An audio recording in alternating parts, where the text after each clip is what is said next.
DC Multiverse! Batman, Joker, TwoFace, and the Scarecrow.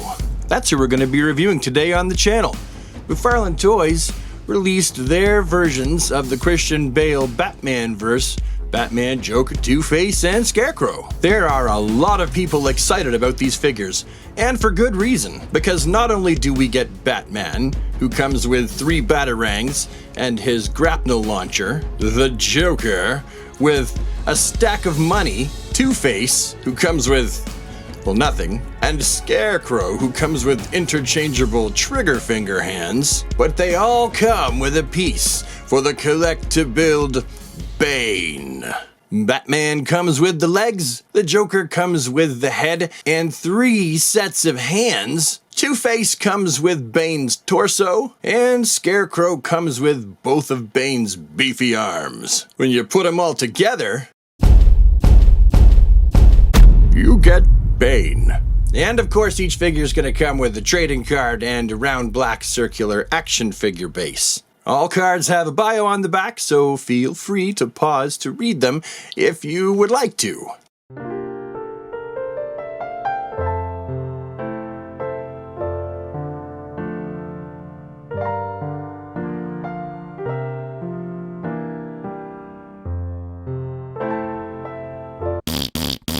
And now let's take a closer look at each of them individually, starting with figure number 1, Batman. Now, if you're a fan of the Nolanverse and Christian Bale is your Batman, and this guy's not turning your head, then I got nothing for you. This is probably the best bang for buck and most accurate for the price version of this Batman I have ever seen. And unlike the Mattel version, whose body proportions are wonky and weird at best, this version of Christian Bale's Batman actually looks like Christian Bale Batman. The head sculpt profile for this guy looks remarkably like Christian Bale's Batman cowl from the last 2 movies of the trilogy. I'd even go as far to say it's spot on. The body sculpt for this guy is really well done. I mean, this is not my favorite look for a movie Batman, and I've made that clear a few times on this channel, but this is just so well done. The colors, perhaps, you know, if you're a customizer, you'll want to repaint this figure a little bit, maybe make some of the places black that are currently painted gray. I'm just going to leave mine as is. I don't really see a need to change it. You can actually see on his back here where certain areas that if they had have followed through with the theme of how they painted this figure were continued on the back, they'd be painted as well. And for a company that really doesn't spend a lot of time on paint applications, they just rely on the sculpted detail, it actually looks pretty neat too. And I love this utility belt. This utility belt is like perfect. I love how shiny it is and how Batman-y this belt is. This looks really nice. I think he's actually pretty well articulated too. I've started over the years with McFarlane here paying attention a lot to how much he can crunch down and also back. And both of these are fantastic. Combine that with the waist articulation, they're both going to be 360, and we have a fine amount of body articulation, as well as the head. As you've been looking at here, there is a good amount of down and up. Fantastic. What about the arms? Well, we have these shoulder pauldrons right here, and I'm curious. Well, they do move out of the way, which is nice, so that he can... Oh, I ripped his arm off. Story of my life. As I was saying, you can get Christian Bale here into a reasonably good T-pose, but, I mean, we have to admit, I mean, this just looks weird, right? With the shoulder pauldrons going on top of the cape. Ideally, what we would have is the pauldrons would go under the cape, like that, but the cape itself is attached right to the body right here, so none of that's going to be happening. He's also got bicep swivels, as you can see right here. They're going to do 360. He's got double jointies crunching up there nicely, and a McFarlane rounded hinge right there.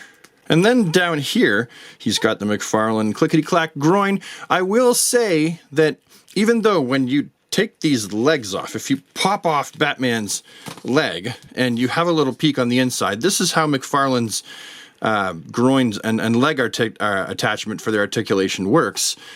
In theory, there should be, you know, a pretty reasonable amount of articulation there.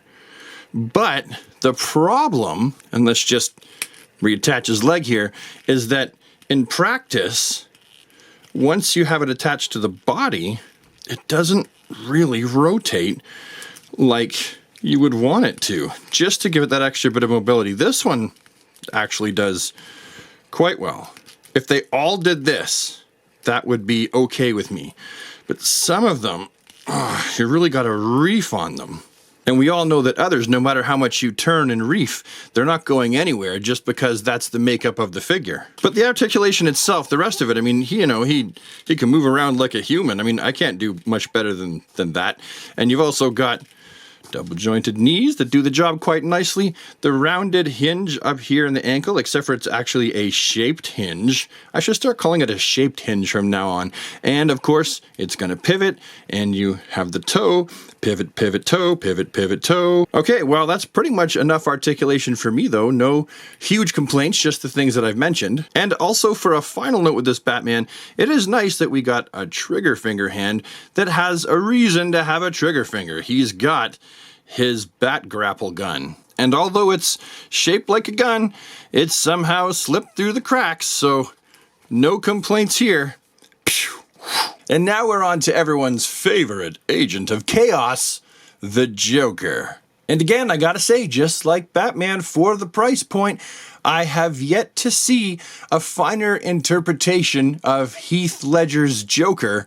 The accuracy of this figure is taking my brain to Pound Town. I mean, look at that facial sculpt. I've seen him come and I've seen him go, and this is a perfect representation of Heath Ledger's Joker. Close up, the paint scheme really works with this Joker, and they've really managed to capture that maniacal Joker look that Heath Ledger managed to capture in his eyes. I love the look of his vest and the purple jacket with the tie and the shirt.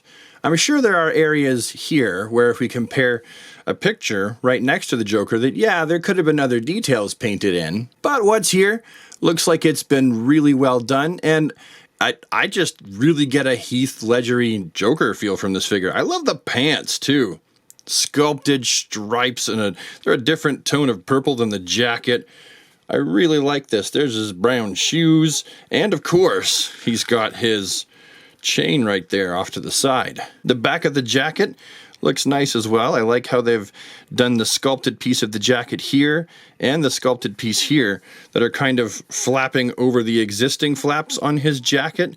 This is a well done Joker figure. And in comparison to the Mattel version of this Joker, and the Mattel version of this Joker, the one on the left is the Movie Masters, and the one on the right is the Mattel DC Multiverse version. This guy is not only head and shoulders above the rest in height, but I just think in quality too. This is a bangin' Joker figure. We will find that his torso articulation is probably lacking, with the vest being there and all. Like, there's probably not going to be a lot in the way of that. He will completely rotate at the hips and bend around at the hips, so he does have reasonable waist articulation. His noodle is obviously on the ball peg, and yeah, I think that's a reasonable amount of articulation. It's not like this character's Spider-Man. Shoulders go up, and they T-pose quite nicely, and they've got some backy-forthy. You've got the hinge. You have a bicep swivel 360, double jointed elbows, and wrists that are obviously on that rounded hinge. So plenty of articulation up here, except for none right there. Down here, we have obviously what we've come to expect from McFarlane for an articulation point. Will he turn and rotate? Let's find out. Wow, okay. Well, that's better than I was thinking I was going to get. All right, that's okay. See, that to me is reasonable. If I can move his legs around like that, then that's okay. I can deal with that. Yep, posable enough. Double jointed knees. He's got the ankles that are obviously going to be on a rounded hinge inside of his pants there, and a toe articulation. This Heath Ledger Joker figure, especially when you take into account price point, is the best bang for your buck out there. He's going to look great on your shelf. Fantastic in your diorama, and colossal in your collection. Oh yeah, and there's the money stack. I do want to look at that up close, because this is interesting. I mean, of course they couldn't give us the gigantic on fire money stack from the movie, but you know, that's as close as it is. There's a foot peg there too, for standing him on it or sitting him on it, like it's like a money throne. More or less like this. Apparently, Joker saved some money from when he just wanted to watch the world burn. And now he has himself a comfortable money throne. And now we turn our attention to Aaron Eckhart's interpretation of the Nolanverse's version of Harvey Dent Two-Face. Dude's in a suit. So he looks like he's in a suit. But the suit's got texture, which is interesting. And on the one side, you can see that it's all burned up. That's because of, you know, his face getting all mangled and everything. The one side of his face, the one side of his suit. I feel like it would have made more sense, like with this here Mattel version of the character, to have some of the sleeve also mangled up and wrecked. And the face sculpt for Two-Face, some people are saying that it doesn't really look that much like Aaron Eckhart's interpretation of the character. I can definitely see it. I can definitely see that nose and that face definitely looking like him. Maybe it doesn't look exactly like him, but it's close enough for me to be satisfied with this figure. And the paint apps on this guy, I'm kind of in the middle. Like, they look pretty good from regular, you know, eye distance, but as you can see close up, they look a little bit strange with the white blotch on his chin and the... Is that a penis on his cheek? The shirt has some texture to it. That is a really textured shirt. As much as I love textures, I feel like they probably could have got away with not having to texture the shirt. And there is the tie. The tie is connected to the top of his body, and it as well has like a fabric-y texture to it. And then of course we have his trousers, and we've already mentioned the trousers. How articulated is this guy? Let's find out. Well, he can do the jello neck head bob there all around in circles. Yeah, that's pretty good. Good enough for me. Because they've opted for a two-piece torso, he actually will have quite a range of motion when you combine the waist and the torso. That's quite satisfying. And we have the arms on the rounded hinges, and they go up. Yep, that's pretty good. Round in a circle. Bicep swivel, double jointed elbows. I always check them out. Yep, that looks pretty good. And the wrists are obviously on that rounded hinge, as always. Down here, that's what we got, as usual. What do they do this way? Oh, nothing. Absolutely nothing. Like, if I really turn it and bend his leg that way, it goes out. But there's not much in the way of, you know, that. Now, this is not going to be a figure that I really want to pose around a lot either, and I'm sure a lot of you folks would probably feel the same way. It would just be nice to have the option there to do so. Then we have the knees, double jointed, and of course, the ankles on a pivot, and the toe, as usual. And what about Dr. Crane's manipulative alter ego, the Scarecrow? Let's look at him next. The dude's wearing a very expensive suit, as you can see, with a ripped-up garment from Arkham Asylum on top. He turned a straitjacket into a creepy-looking long coat, and it is highly detailed, with the head sculpt rounding things off, looking, well, I'll probably repaint it, if I'm being honest. I think the white maybe is supposed to be maggots, and the bright yellow, that's obviously supposed to be the threads. But I think I would have opted for a less striking color palette for his mask. But the sculpt looks really great, and of course you have that rope around his neck.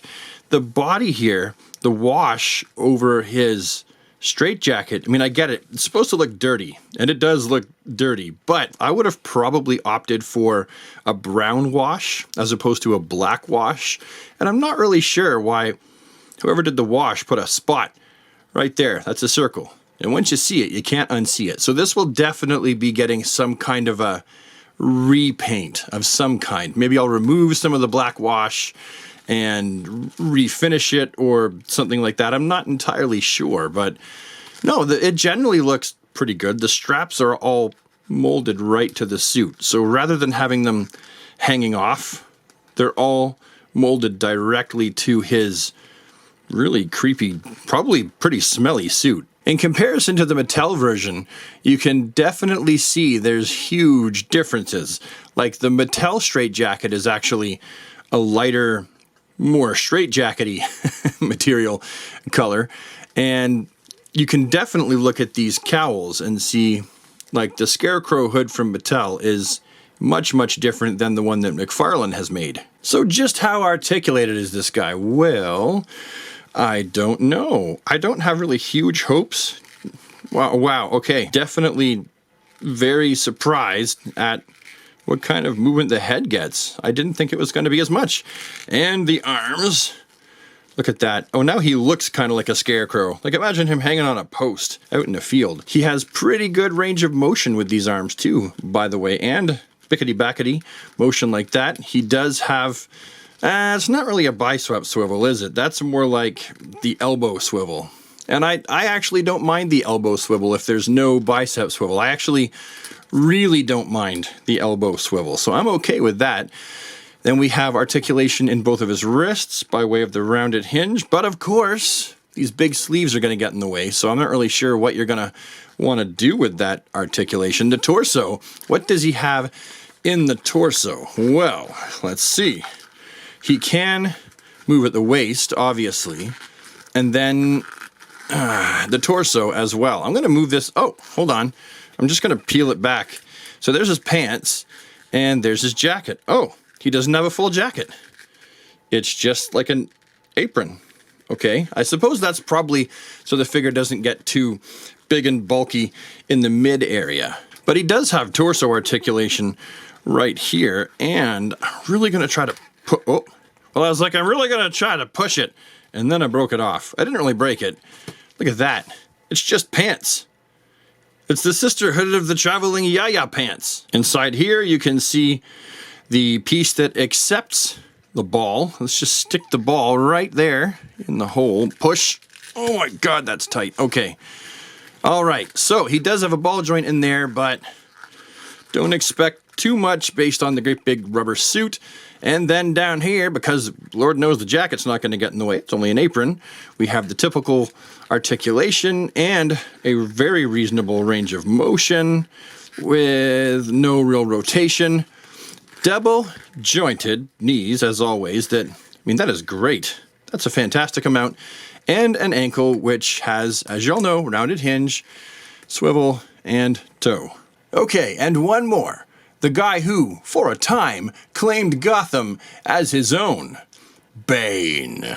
I'm so glad that Todd decided to give us this version of Bane rather than the version of Bane with the big coat. I'm not sure if he has planned some kind of gold label Bane figure in the future that will have a jacket, but this one does it for me. He's big and tall and imposing. And pretty much to scale with how Tom Hardy looked in the movie. Bane's face sculpt looks pretty good. I don't have any real complaints about it. It looks pretty much like he did in the movie with that mask going over his face there. So yeah, it looks all right. And the paint applications are fairly tidy for him. He does have a scuff above his eye, but that's probably not all of them. It's safe to say that that's something that happened to mine. Tom Hardy's Bane vest looks right on. I love the look of this thing. This is a fantastically designed, fantastic looking piece for this figure for sure. He's got that one leather gauntlet that he wears, or wrist guard. I'm not really sure what you would call that. And his military pants with the knee pads. These look really good. I like these. These pants look fantastic. These pockets up here. You got the seam down the side. The knee pads look really great.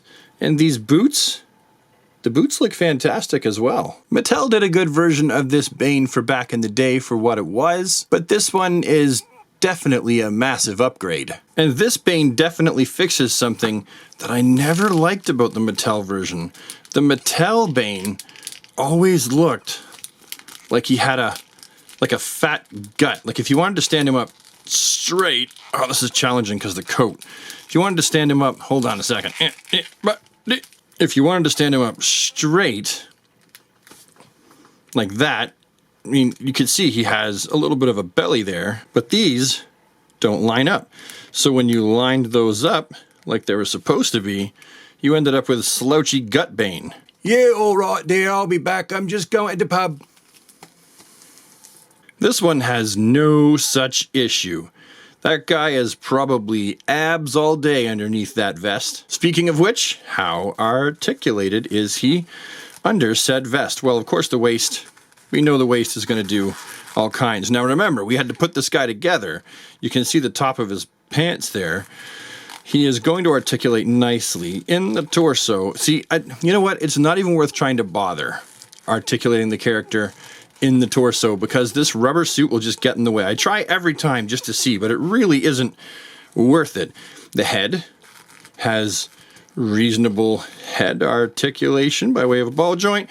You can see those sockets inside of his arm there so that when you pose him around, it doesn't look too ugly. You still have flesh color there, and his arms are reasonably articulated at the shoulder with the rounded hinge. Of course, a bicep swivel, both the arms, having those double jointed elbows. That is something that Todd does very, very well with his figures.